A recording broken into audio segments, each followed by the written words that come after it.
Bila ada sesama, lepas tu pergi jumpa doktor, doktor bagi ubat sesama, lepas tu balik tak makan ubat. Sebab apa? Sebab takut mengantuk lah. Sekejap lagi Nadra kata mengantuk. Tapi tanya dah doktor ubat tu ubat apa. So ubat sesama ni, dia ada ubat yang mengantuk dan ubat yang tak mengantuk. Kita panggil sebagai first generation of antihistamine ataupun second generation of antihistamine. Tapi antihistamine ni bukan untuk sesama je. Orang ingat, oh ubat sesama untuk sesama je lah, tak boleh untuk ubat untuk lain. Okay, histamine ni apa dia? Histamine ni adalah satu chemical dalam badan kita yang diproduce oleh immune system dan sebagainya. Dalam immune system, dia akan react ataupun dia akan release histamine ni bila ada benda luar yang tak diingini dan tak disukai oleh badan kita mai masuk dalam badan kita. Contoh, habuk, makanan ataupun bulu binatang yang kita jaga. Itu benda-benda yang body kita tak boleh terima. Ada orang okey je, tak ada masalah, tapi body kita tak boleh. So bila body kita tak mau, cara dia protect diri kita adalah immune system ni dia akan suruh histamine ni keluar, hampa pergi buat kerja hampa. Protect body kita lah. So bila dia protect tu lah berlakunya merah-merah, gatal-gatal. So itu adalah tanda yang body nak abang yang aku tak suka benda ni, so hang jangan bagi benda ni masuk dalam badan aku. Tapi histamine ni bukan tu je function dia. Histamine ni dia ada banyak fungsi. Antaranya yang lain, dia ni regulate gastric acid dalam perut kita, dilate ataupun suarkan kita punya blood vessel.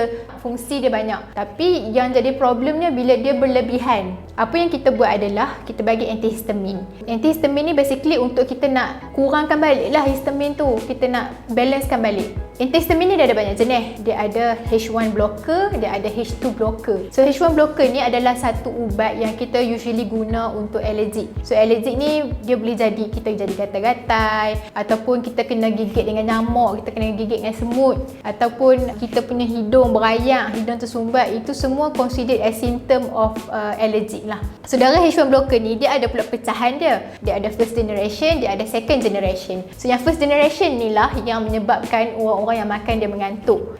Yang menyebabkan orang tak tahu tu ingat semua ubat mengantuk tak mau makan. So biarlah semua tu makin teruk.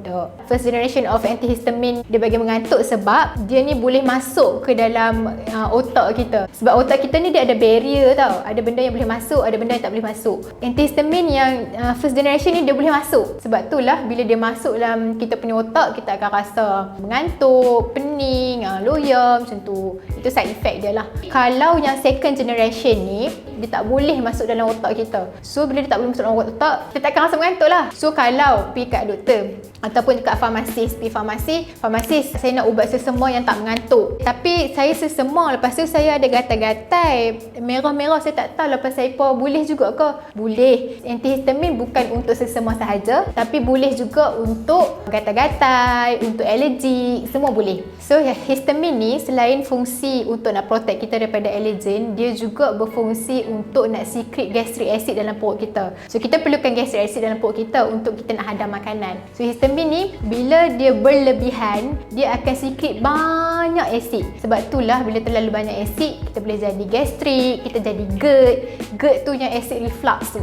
Untuk kita nak rawat masalah tu, kita bagi H2 blocker, antihistamine yang kita panggil sebagai H2 blocker, which is contoh ubat untuk HT blocker yang kita guna untuk rawat gastrik ataupun acid reflux adalah ranitidine, famotidine. Itu ubat-ubat H2 blocker yang kita panggil sebagai antihistamine lah. Itulah uniknya antihistamine, dia bukan untuk sesama sahaja. Ubat ni banyak jenis antihistamine ni. So different ubat dia, different fungsi dia lah. So itulah basically apa itu antihistamine.